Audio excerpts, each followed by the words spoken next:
Bharatiya Janata party के पार्षदों ने लगातार सदन में हंगामा किया, सदन के मर्यादा का पालन नहीं किया, शांति नहीं बनाकर रखी, इसीलिए बार बार हाउस को एडजर्न करना पड़ा, जिससे स्टैंडिंग कमेटी का जो चुनाव है वो नहीं हो पाया।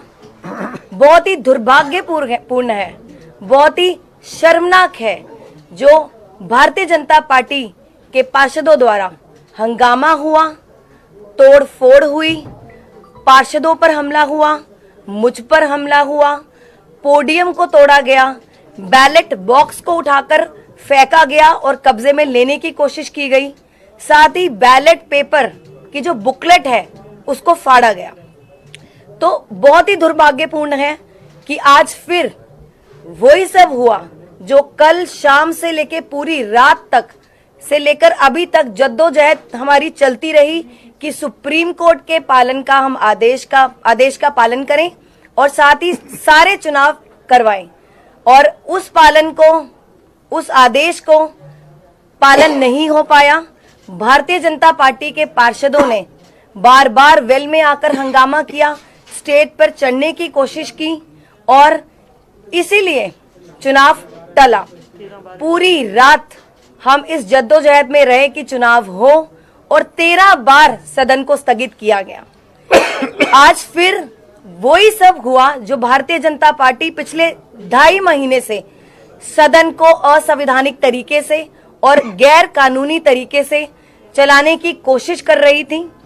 अभी भी संविधान की धज्जियां उड़ाई गई और सदन में मर्यादा का पालन ना करते हुए स्टैंडिंग कमेटी का चुनाव टला और आज फिर वही दिल्ली की जनता का नुकसान हुआ जो पिछले 2.5 महीने से दिल्ली की जनता के जो काम है नगर निगम के रुके हुए थे।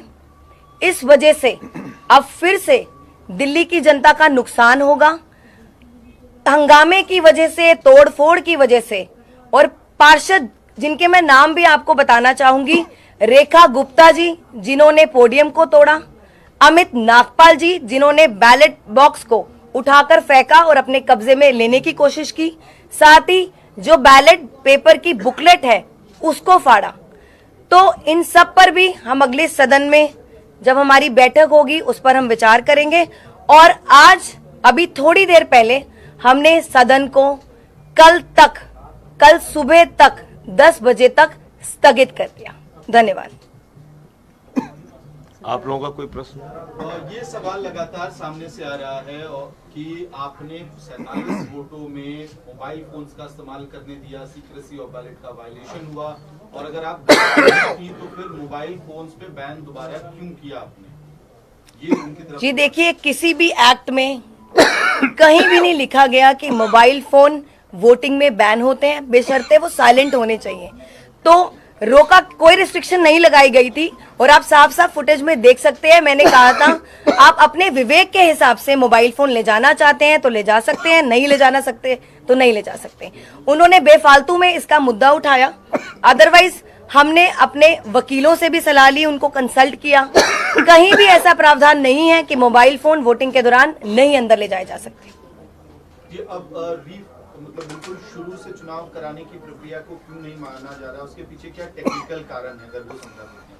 जी देखिए, जो वोट डल चुके हैं हम उसको इनवैलिड कैसे मान सकते हैं, और कोई हमारे पास कुछ ऐसा लीगल रीजन या कोई वैलिड रीजन भी तो होना चाहिए था कि हम उन जो वोट को जो बॉक्स में डल गए हैं हम उसको इनवैलिड करार करें। तो ऐसा कोई लीगल रीजन दे ही नहीं पाए थे वो पार्षद। बीजेपी ये भी कह रही है कि मेयर और डिप्टी मेयर के चुनाव में तो फोन अलाउ नहीं था, तो स्टैंडिंग कमेटी में क्यों किया गया? जी देखिए, मैंने आपको जैसे पहले बोला, कहीं भी ऐसा प्रावधान नहीं है कि मोबाइल फोन वोटिंग के दौरान अंदर नहीं ले जा सकते, बेशर्ते वो साइलेंट हो। तो वो तब म्यूचुअल अंडरस्टैंडिंग थी कि नहीं ले जाना, और अब जब सदन शुरू हुआ, स्टैंडिंग कमेटी का चुनाव शुरू हुआ, तब मोबाइल फोन पे कोई चर्चा नहीं हुई थी कि रिस्ट्रिक्शन लगेगी या नहीं लगेगी। और आपको ये भी बता दूं, 40-45 47 वोट डल चुके थे। उसके बाद भारतीय जनता पार्टी के पार्षदों ने मोबाइल फोन का मुद्दा उठाया। ये भी बहुत बड़ा प्रश्न चिन्ह लगाता है। तो कल जो सदन की बैठक होगी दोबारा से चुनाव होगा या फिर जितने वोट पड़ चुके हैं उससे आगे?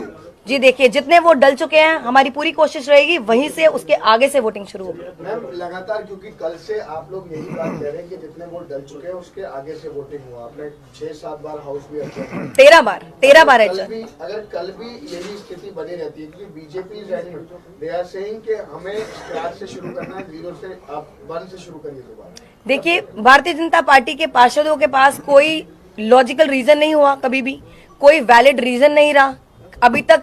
पहले भी जितनी बार भी सदन स्थगित हुआ है, असंवैधानिक तरीके के लॉजिक दिए गए, गैर कानूनी लॉजिक दिए गए। तो अगर कोई ऐसा लीगल रीजन होगा तो हम विचार करते, कुछ ऐसा लीगल रीजन है ही नहीं कि हम उस पर विचार करते। नहीं, एक चीज ये है कि भाई आपने कभी ऐसा कभी सुना है? ये अपने आप में एक हास्यास्पद और तानाशाही पूर्ण मांग है।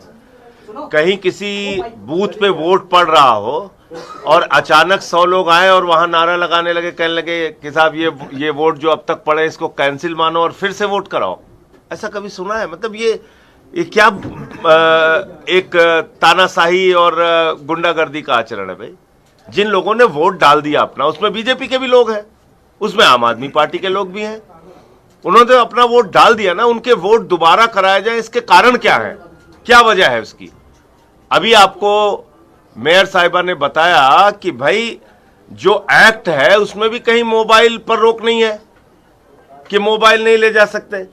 जबरदस्ती, क्योंकि हर चुनाव ये हार रहे हैं, मेयर में हार गए, डिप्टी मेयर में हार गए, स्टैंडिंग कमेटी में हारेंगे, तो हार से इतना बौखला। मतलब दिल्ली के 2 करोड़ लोगों ने हरा दिया, वो नहीं माना। मेयर में हार गए, डिप्टी मेयर में हार गए, वो नहीं पचा पा रहे। अब स्टैंडिंग कमेटी में हार रहे हैं, वो नहीं पच रहा इनको। तो मोटे मोटे तौर पे यही कारण है कि ये अपनी हार को पचा नहीं पा रहे हैं। दिल्ली के 2 करोड़ लोगों का जनादेश मानने के लिए तैयार नहीं है। और संविधान, लोकतंत्र और सर्वोच्च न्यायालय, तीनों को चुनौती अकेले ये लोग दे रहे हैं कि हम कुछ नहीं मानेंगे, हम जैसे चाहेंगे मनमाने ढंग से चलेंगे।